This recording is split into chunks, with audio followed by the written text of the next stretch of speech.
I was extremely curious about watching Eat, Brains, Love for one specific reason. The director, Rodman Flender, who directed one of my favourite comedies from the late 90s, Idle Hands, which was just wonderful. And I wanted to see him back in the horror genre once more. Unfortunately, it was a zombie kind of rom-com, which put me in the back foot, but still, I jumped into this movie. And what we have at the start is we have this idea of zombies that are transmitted through sex. So, you can catch it that way. These aren't your typical zombies. They only go into full zombie mode whenever they're hungry. But other than that, they look like normal people. There is this part of the government that are hunting down zombies, trying to eradicate them without letting everybody know that there is a zombie epidemic. And part of this, we have a pairing of this large bruising hulk of a man who has lost his family to zombies, who is part of this government team, and we get his sidekick, who is a teenage girl who is a psychic that can kind of track down the zombies through psychic connection, touching part of their possessions that they've had. And we get Jake at the start of this, who's a stoner, who has no prospects whatsoever. Your typical layabout as he has contracted the virus. He goes to school, he fancies this girl, Amanda, who's the hottest girl in the school.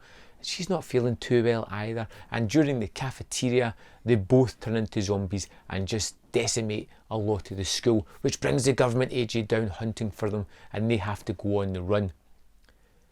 And that's pretty much the movie. We have this psychic connection between Cass and Jake as she kind of watches him, unbeknownst to him, and starts to become curious about the guy. He doesn't seem like a typical zombie.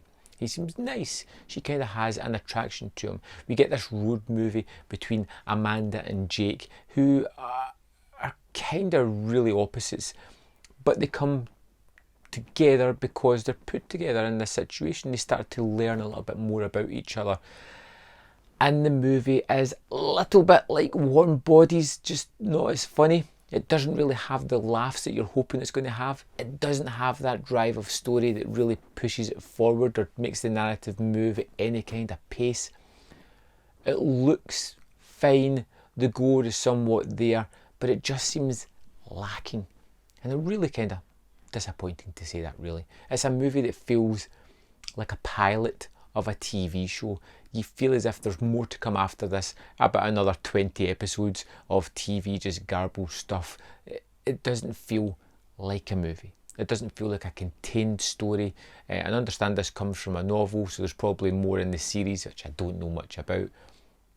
I liked the character of Jake and Amanda and Cass, but I never really fully got involved with them. I didn't feel that I was invested in their story or wanted to see where it was going to play out.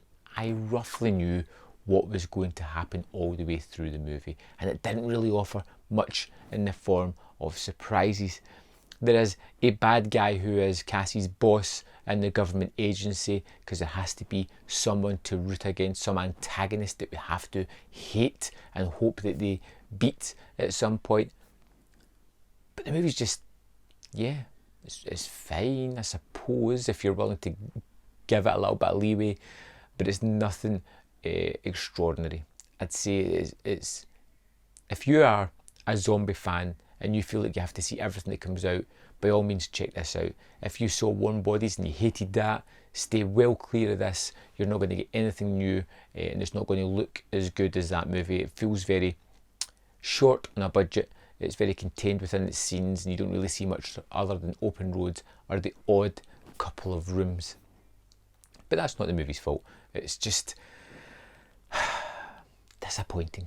I wanted it to be better. It wasn't as good as I thought it was going to be or hoped it would be. It's just another perfunctory zombie movie involving kids who don't want to eat people and just want to have fun relationships, but just can't do it their way because of the man. Are you interested in seeing Eat, Brains, Love? Is it your kind of movie? Are you going to check it out? Check out the trailer. Let me know your thoughts on the movie, or if you've seen it, in the comment box below. And I'll see you next time on Man v Film.